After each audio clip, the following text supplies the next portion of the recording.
I wasn't very social in college. I didn't get good grades, I wasn't in a frat, I didn't have a girlfriend, and I wasn't very involved in anything. I wasn't a very happy kid. I'm not complaining though. I found a loyal girl who would never stop fighting for me in my late 30s. My life is good now. We live together with 2 cats named Blue and Raz, and I'm planning on proposing soon.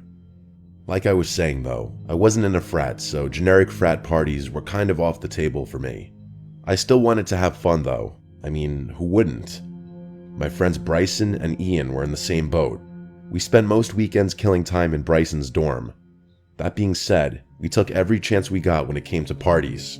Most of the parties we were lucky enough to go to were off campus, meaning they weren't associated with any of the frats or the school itself.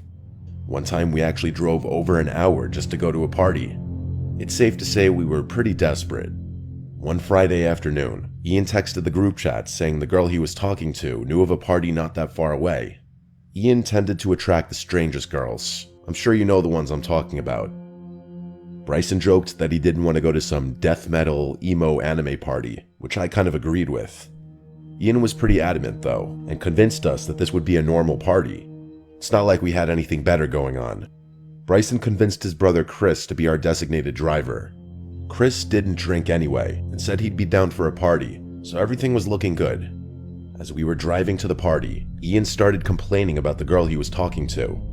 He said she hadn't answered him in hours, which honestly wasn't too surprising considering the kind of guy Ian was.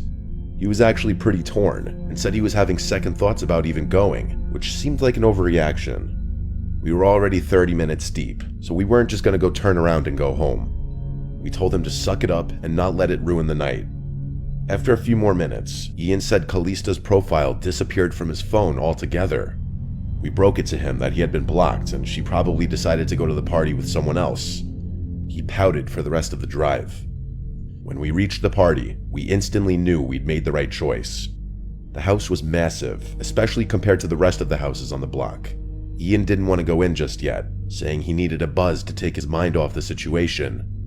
Bryson and I didn't object to drinking, so we told Chris to park a little further down the street so we could pregame outside the car. We killed a few of the beers we had brought with us and watched as people entered the house in droves. It honestly looked like a pretty lit party. Once Ian was satisfied with his buzz, the 4 of us started making our way over to the house. As soon as we stepped inside, I could tell something was off. For starters, all the lights were on, like there was no ambient lighting throughout the entire house. Just the bright overhead lights that you'd expect to be off at a college party. Most of the people there were very nicely dressed, not what you'd expect people to wear at a rowdy party. The scene looked more like a fancy dinner party than anything else, but maybe that's what it was. After all, we didn't really have any details about what we were walking into. We didn't look too out of place, but the clothing differences were definitely noticeable. The music was also bizarre. They weren't playing trap or hip-hop or any of the usual party music. Instead, they were playing some kind of ethereal, almost druggy music. I'm not really sure what genre it was or how to describe it, but none of the songs had any words, just instruments. I guess it wasn't bad per se, but it was odd. My friends and I looked at each other, trying to make sense of what was going on. We drilled Ian for details, but he said he was just as clueless as we were. The 4 of us walked around a little, exploring the house. There was alcohol everywhere, so we helped ourselves. A few minutes in, I started noticing people catching my eye and then immediately looking away. It was actually so apparent that I started wondering if there was something in my teeth. I figured I was just getting looks because of what I was wearing, which did make sense to me at the time. The 4 of us were honestly having a good time, despite the weird atmosphere. Actually, I take that back. Chris was pretty bored and said he was going to go smoke in his car. We figured it was because he didn't have a drop of alcohol in him. A few minutes after he left, a group of girls approached us. We definitely weren't super confident, so getting approached was a new thing. The 3 of them started flirting with us almost immediately, like it wasn't even subtle.